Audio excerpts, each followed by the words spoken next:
Okay.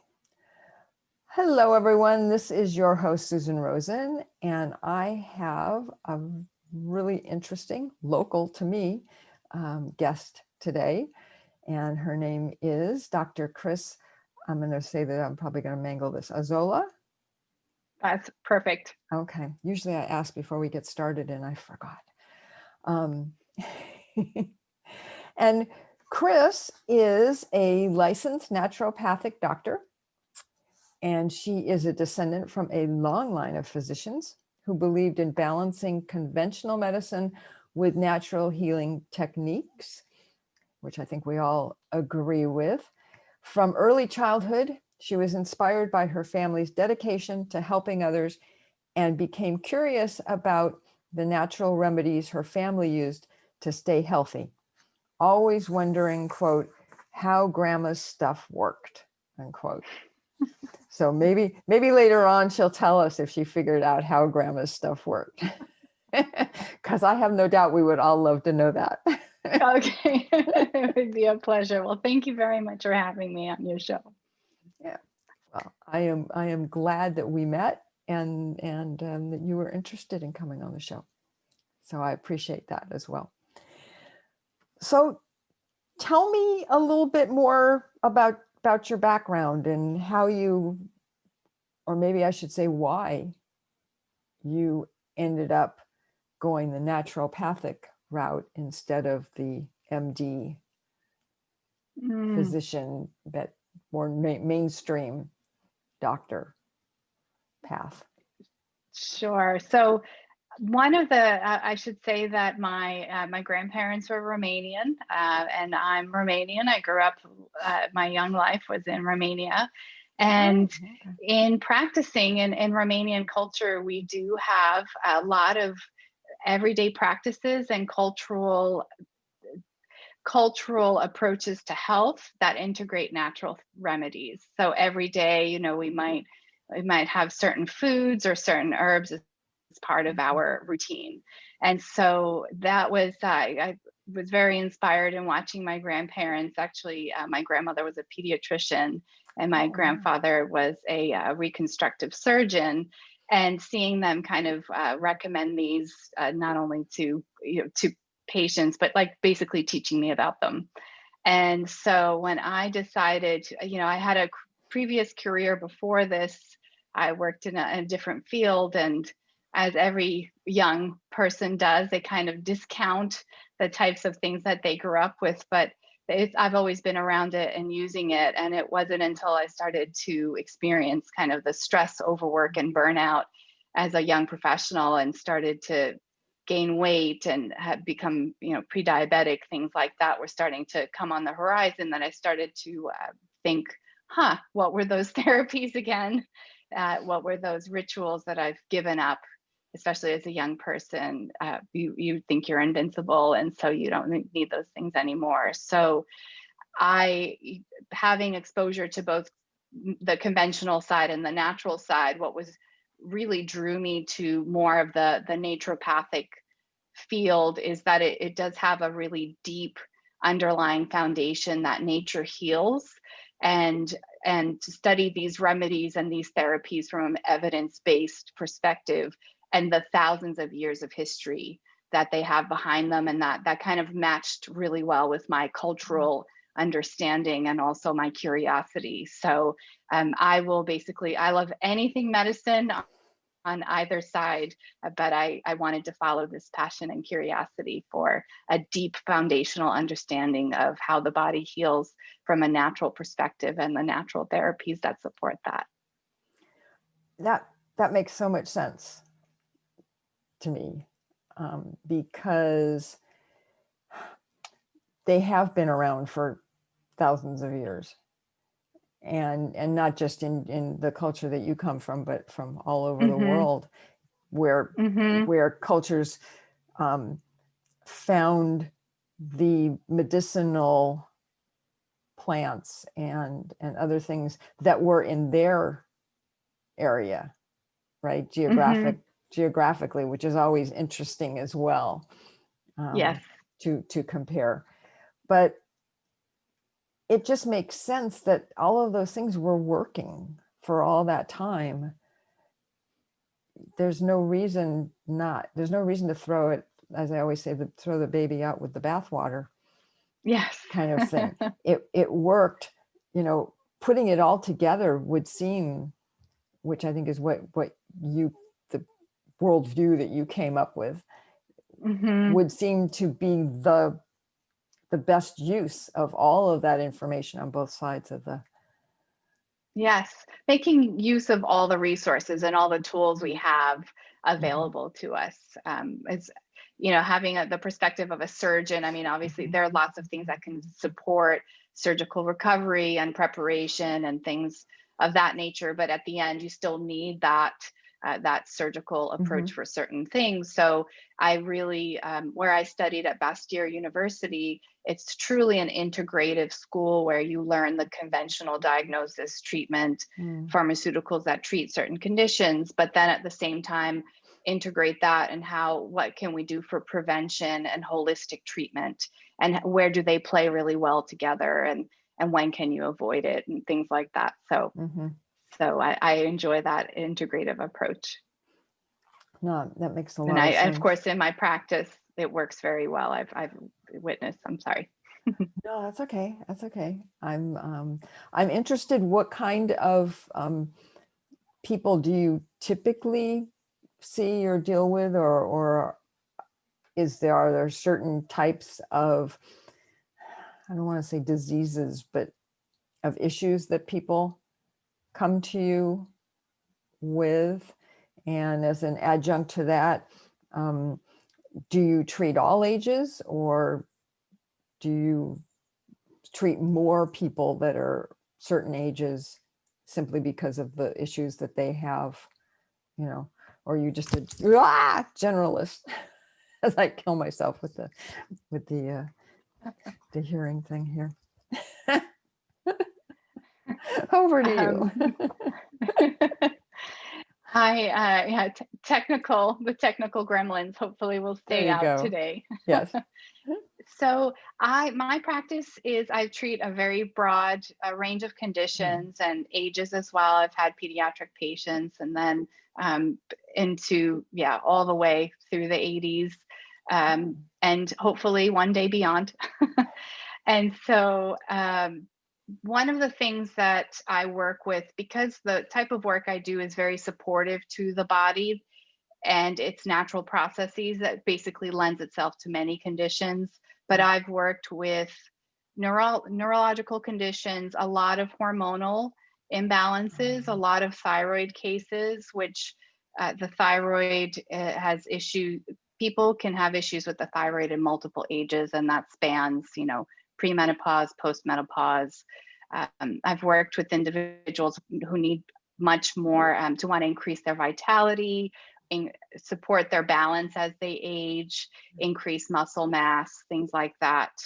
One of the core concepts I would say that the naturopathic medicine is based on is that the gut is the center of health.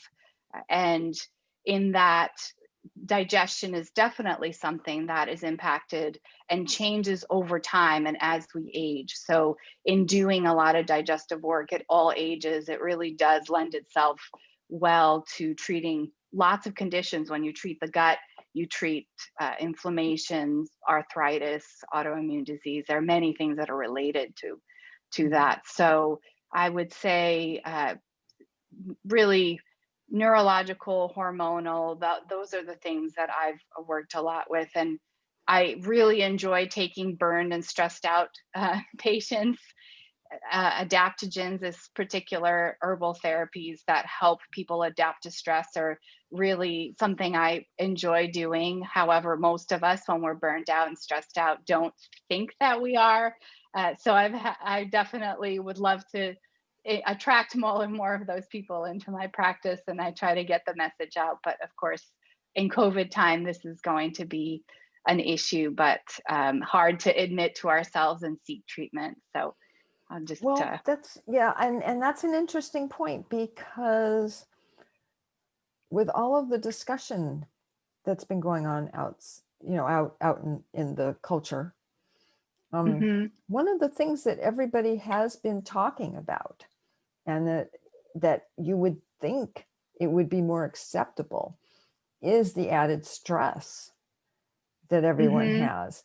And you can tell that they're trying to make it more normal and acceptable, and you don't have to be so strong that you keel over, Mm-hmm. from medical issues.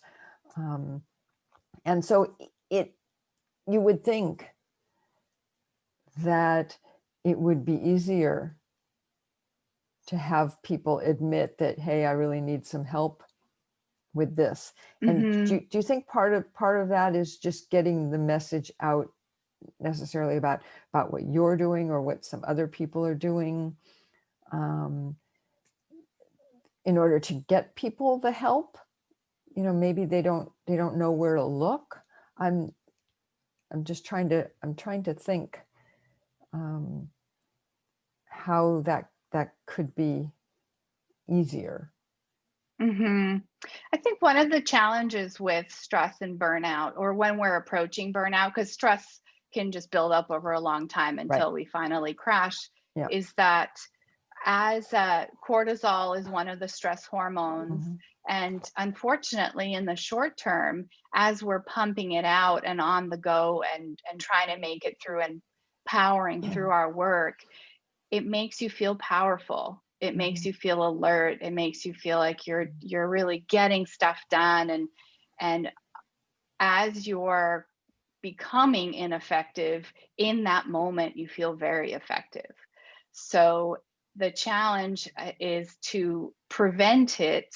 Mm-hmm. And this is one thing I'm working on, to put together a package, or a presentation to help Uh-huh. people develop habits together as a team or even as a family, Mm-hmm. to prevent the stress Mm-hmm. building up. Because while we're going through it, until you crash and then lots of physical manifestations start to happen, it's really hard for someone to recognize it in themselves and to say, hey, this has gone on too long for me, because we do feel that agency instead of the tiredness. Right. Right. I wonder if that's the kind of thing that trying to get people to accept that maybe their family members might be having a lot of stress, and going at it from Mm-hmm. that Yeah. point of view, Mm-hmm. and saying, well, what about this and what about that? And then maybe at the end of that list, they would say, gee, maybe I'm stressed too. Right. Right. And then some of the manifestations too are not necessarily physical. And I'm sure there are many of people who work more in the mental sphere, have written articles about the lack of empathy. We become, more easily frustrated, short-tempered. So these are not necessarily physical symptoms yet, but they are like post signs that we are getting there. So, Okay. Okay. but we do have a lot of great supportive therapies to help deal with that or prevent that. So Mm-hmm. that is, there's a lot that can be done there. Yeah. Oh no, I'm sure.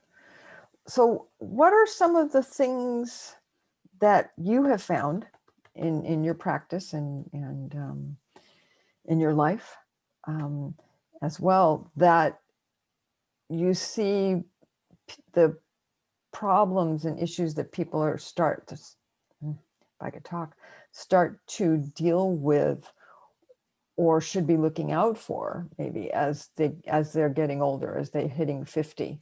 Mm-hmm. For women in particular, obviously, there's the whole hormonal thing that can start in your 40s or your 50s, Mm-hmm. take you through into your 60s, depending on when you start and when you end. And so what sorts of things do you look out for, or do you see a lot in your practice? So going back to the digestion piece, Mm. I definitely see that digestion, the the way it functions, digestive function changes over time. Mhm. And I'll focus on, the mechanics, the quality and the quantity of what we're eating. And so to start with the quantity, as we age and our digestive power decreases, we make fewer enzymes and our absorption decreases. The amount of nutrients you need in your diet really has to be bumped up so that more of it is absorbed. You need a higher nutrient diet basically to make up for that decreased absorption. Our motility can change as well, where it's not basically that processing fire starts to decrease over time. And so more supportive therapies and supportive habits can help counter that. Mm-hmm. And then also the quality of the foods that we eat is very important and has been written at length. Yeah. But our vitamin absorption, again, being decreased means that, many of our diets that may have helped us before, we might have decreased calcium absorption, vitamin D, vitamin C, zinc, copper. There are, chromium, selenium, lots of different nutrients. So we need to bump those up and make sure that we're eating high quality foods. Often organic foods are grown in soil that is more nutrient dense. And so having access to that as much as possible.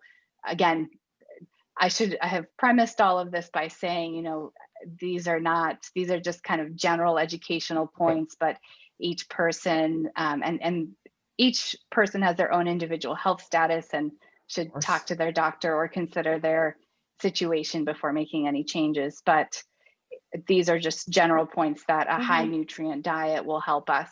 And a high fiber diet as well. That's something that Americans continue to have a difficult time with, and in many countries really, but our past fiber consumption decades ago and our current fiber consumption is very different. So making sure that, I can probably talk for 3 hours about the benefits of fiber, but not only does it help support some of that motility, but it helps us excrete the toxins we make in our own body, or byproducts that we no longer need. It helps balance hormones, and but it also then has to be customized to you to make sure you're drinking the appropriate amount of water for your health, so that fiber can move out. Because sometimes people bump up the fiber and then we have a bunch of clay kind of sitting in our stomachs, and then that becomes detrimental to our health. So as talking about that too is just talking about the hydration status is also important part of nutrients, and making sure that our tissues stay well hydrated and everything stays moving as part of that mechanics that I'm talking about. Yeah, that's always, I don't know why, but my whole life, I think I've never really drunk enough water. I try real hard now to drink it, but it's like I'll get involved in something and next thing I know, an hour or 2 hours have gone by and I haven't even, and I've got my water glass here, but I haven't even touched it, Yeah. But I'm trying because I'm figuring that even for my brain, if I don't get enough water, it's not good for my brain, along with the rest of my body as well. Absolutely. So that's one of those things. So I've read various things. Does coffee and tea count as part of your liquids? Because I see both ways, right? It's a controversial topic, even in the naturopathic sphere. We're still debating this. I would say this is where also working with someone can really be helpful to customize it to your particular situation. Sometimes people really have success eating their liquid, and actually in Romanian culture, we eat a lot of soups, and that's primarily how we take in the liquid. But then you would have to see, is it effective for that person? Does it work for you? Some people do have success just counting, the lower caffeinated beverages will definitely add more than take away. If you drink a very strong coffee, if you balance it out, that will be much more dehydrating than having, let's say, like a green tea with a little bit of caffeine in it that Uh-huh. acts like a diuretic. So, Uh-huh. but for the most part, I would say herbal teas and water Mm. definitely more additive than the caffeinated beverages. Oh, well. Yeah. So But I have here's my the have thing. my second cup of coffee. Yeah. Yeah. But that's one of the things I love about the medicine is that it's about also finding the joy and the fun and Yeah. tailoring it so that it's doable. And so I also don't absolutely love drinking water. And so I found little tricks like putting fruit, in the Oh. water. So then it seems more like if it's full of strawberries, I'll want to drink it, or sometimes Mhm. I'll drink a favorite herbal tea. So it Yeah. really is about finding something that you can be excited about so that Yeah. you want to do it. Yeah. And Um, and it's funny, it's not that I don't like water. I just literally mhm. forget about it. Yeah. That's my problem. Hmm. It's not, yeah. I mean, I just literally forget. I forget to Hmm. drink, you know. So I decided maybe I'll set up a timer or something on my computer, my laptop to remind me, or my There you phone, go. right? To go There off you at go. least once an hour and go drink a glass of water. We'll see if it works. Yes. But yeah, and I know just myself that going back to our digestive system, that I had a number of years ago, quite a few years ago, I had indigestion, as they call it, Hmm. right, where my stomach would really just kind of get backed up in a way, like you're Hmm. saying. And I did my own little research, which I have a tendency to do. And what I started doing, and it, excuse me, and it worked for me. I know it's not appropriate for everybody. Start by saying that. What worked for me, and I still do, is to take some hydrochloric acid with Mm. my big meals. Hmm. Just, it's not a lot, but I just take one of the little pills, and that that got rid of it, just like boom, totally. For me, I guess Hmm. I just had gotten to the point as I got older that I was not producing enough acid Yes. in my Yeah, that's a stomach. great point.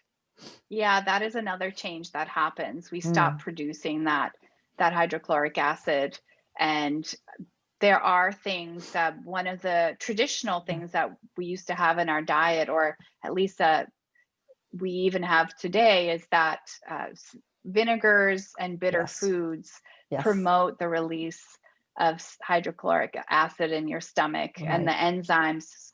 Yeah, that preparation for the meal uh, definitely is something that we could utilize, but it's one Yeah. of those things that does change, and it might need herbal support or some Mm. other intervention to keep it high so that you can process the food adequately. Yeah. That was how I tried it first, was to take a Hmm. little apple cider vinegar Hmm. with my meal, and to see if that helped. Hmm. And it, sure enough, it did. And then I went searching for the pills, because I couldn't carry around hydrochloric acid. I mean, I couldn't Yeah. carry around apple cider vinegar with me wherever I went. Although most restaurants can bring you some. Exactly. Nowadays, you could. Yeah. But it's not quite as easy as a pill. No, definitely not. Yeah. Well, I think um, the whole idea of our digestive system has really started, and the value of it, I guess I should say, has Hmm. really kind of taken over all of the health discussions. or a lot of them, Mm-hmm. talking about it as our second brain and the Yes. microbiome. And in Yes. a lot of ways, it actually being the first brain seems Mm-hmm. to be what the literature is talking about. It's that there's more messages going up than there are coming down. So, Right. which I think is it's so interesting because it is so opposite to what our whole species, I guess, if you want to call it that, has always thought, that the brain runs everything. And Yeah. it's so interesting to find out that not exactly. Right.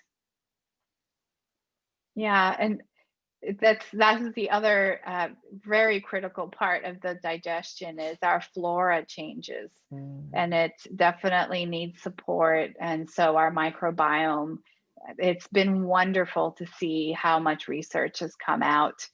And basically, naturopathic doctors have been talking about this for a very long time, but now we finally can show some of the studies and showing we're getting really good at showing the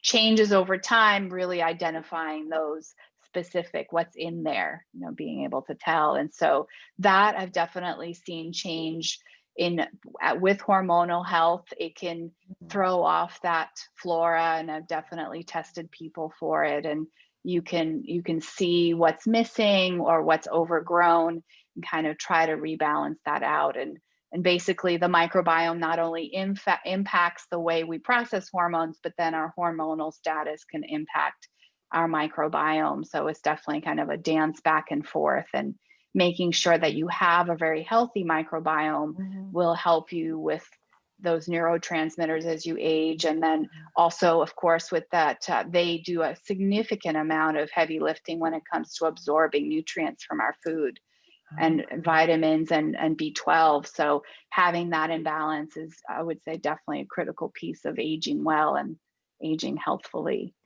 Okay. And so is that along with all of these advertisements and stories and all this other stuff where they're always pushing all the probiotics for people? Like it's this monolithic one thing that's going to fix your whole microbiome. Right. Yeah. Yeah. And again, what's, I would say that because when we talk about customizing treatments to each person, now we're finding that the microbiome composition really changes even between ethnic groups or local groups. Okay. It turns out that there are communities in Japan that have a particular microbe that processes green tea differently than people living in Europe or the United States. So it is about finding out on an individual basis where you're at, what's appropriate for you or your community, and then making sure that's in balance. Because, yeah, as we all love simple solutions, lactobacillus for everyone, or, there are definitely things that we've had that are working for many people, but again, it may not work for everyone. So I think it's not a one size fits all solution. Well, and it's not only, I mean, just to kind of finish your sentence a little bit, is it may work for most people, but it may be doing different things. Right. Right. I think that's the part that gets lost in the discussion, especially in the literature and all these kinds of things, because, yeah, green tea may be really, really good for you. But as you're saying, okay, well, in this Japanese community, they metabolize it much differently than I would do here in California. But they don't get down to that level. They just make this blanket statement that, yeah, green tea is great for you. Yeah, and great for what? Specifically for me. Right. What's it going to do? And it is interesting because so for some, if I could talk, for so many different areas, not just geographic areas, but areas of food and areas of vitamins and all that kind of stuff, it is so specific to our own heredity, to our own Yes. life experience, to where we currently live, where we lived before, I mean, there's just so many variables that Absolutely. you can't say, oh, everyone should be taking, 400 IU of vitamin D. Well, maybe not, right? Exactly. Maybe it's more, maybe it's less. Yeah. Right. And the other thing is that as people, one thing I have seen, and it practicing in this way really kind of changes a paradigm of what we consider to be a healing journey. And as people heal, your needs today might be different 3 months from now. So it's a constant kind of listening and adjusting. That's what I call it. What works for you right now, if we're treating a particular condition, if you're, for example, if your thyroid is really struggling today, we might be doing some treatments for several months, but then if as it comes back into balance, you may not need some of those things anymore, so you adjust. So part of the paradigm shift is, for this condition, you take this particular pill, whether it's a supplement or a drug, and then that's it for the rest of the time. It really is not how biology works and how the healing process works. So being on a journey and expecting it to adjust and change over time is really the what I've seen to be clinically effective and necessary. Mm. And I think the other part of that too is that we as human beings, we like to say, oh, well, if that worked for so and so, then I'm going to do it too. Right. Right. And they'll find out that, oh, this person was taking this vitamin and that made them feel 100% better. Mm-hmm. And so then I would start taking it, right? Thinking that Mm-hmm. I'm going to have the same kind of reaction. Mm-hmm. And, it doesn't work that way. And I think that's why so many people screw up their systems without even realizing it. So, because I know even myself, I mean, my husband and I take probably a whole lot more vitamins than we probably should, but we don't take them in real large amounts. and none of them are really bizarre, off the wall kinds of things, but we do eat healthfully and we eat organic. Mm-hmm. So we probably don't necessarily need all of the things that we take, but we also live in a city, and Yes, you know exactly. yeah. And there are also ways, just to plug the patient doctor relationship, in the sense that there's still ways that you can do a physical exam and see, not only blood tests, but there are other ways to see if as we're aging, how we're coping with these, and are we getting, are we starting to get too pale? Are we becoming iron deficient? Or, is our balance starting to get off? Maybe it's a certain nutrients that are supporting that we're missing. So it's definitely taking a look at where your status is to figuring out if you need something or not. And a lot also, we work very much with herbal medicine, and there are a lot of things to consider. That we receive a lot of training, but when I'm working with someone, are they a dry person? Are they more of an anxious person? Do they have problems sleeping? There are all of these things that go in to figuring out, is this particular thing going to work for this person? That makes it effective or ineffective, like you're saying. Yeah, but I guess maybe part of the scary part of all this is what big business the health and wellness area has become, with all of the magazines, with all of the articles and the ads for all these different things that you should take, or, if you're having this kind of problem, then take this, or, just thinking about it, just even the number of podcasts that are out there, right? I mean, it's this humongous multi-billion-dollar industry now. Mhm. And I truly, probably shouldn't say this, but I truly don't think that it's everybody's primary goal to help people.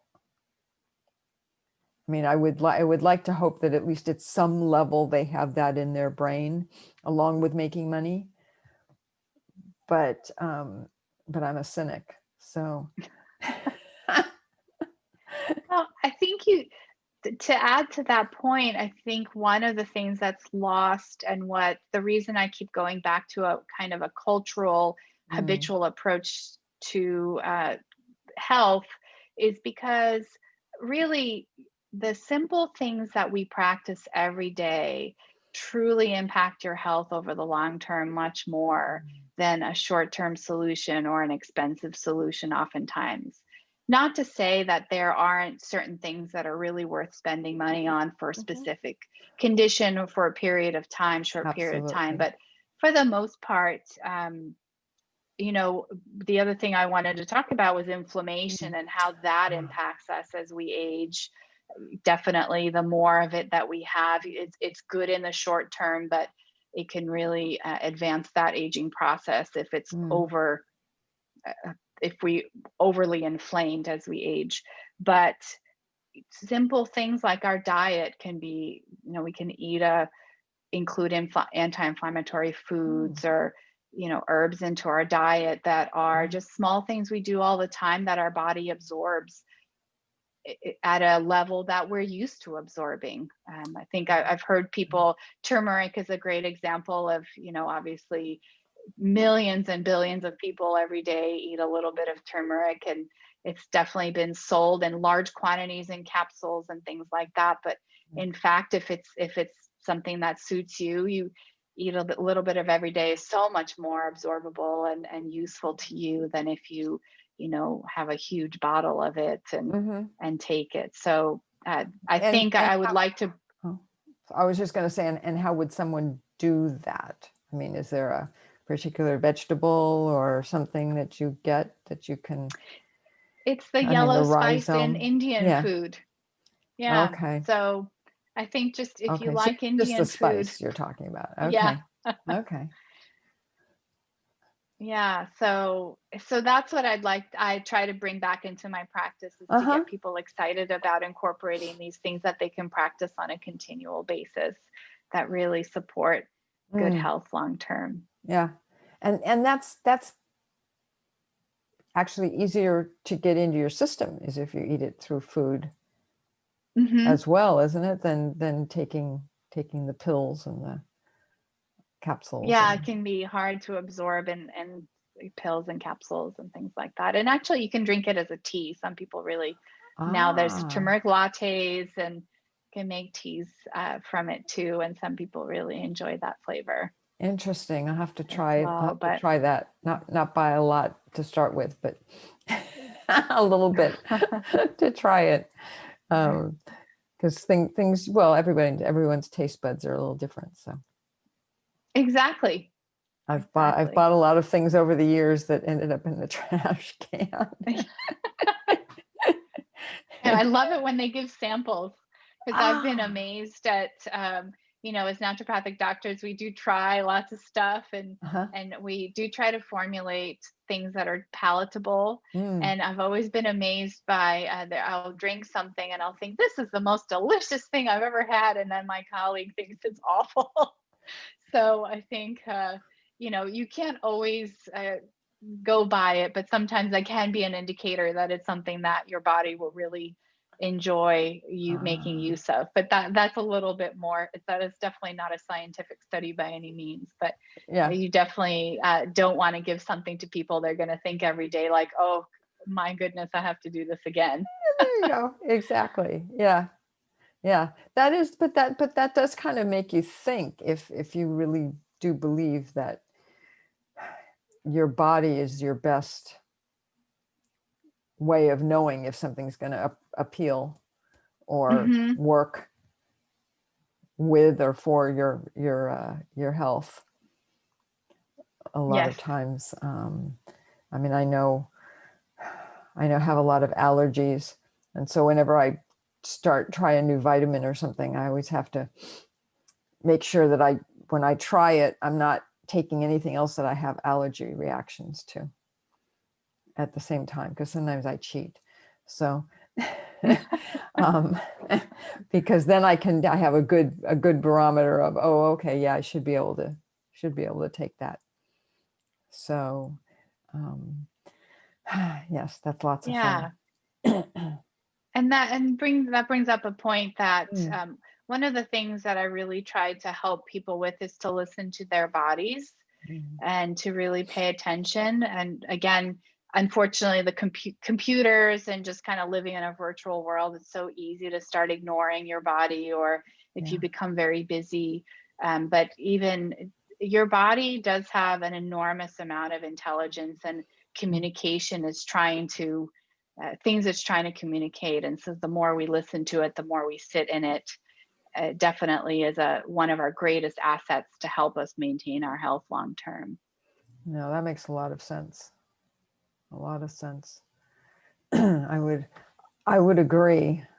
Excuse me, as I'm allergy reaction.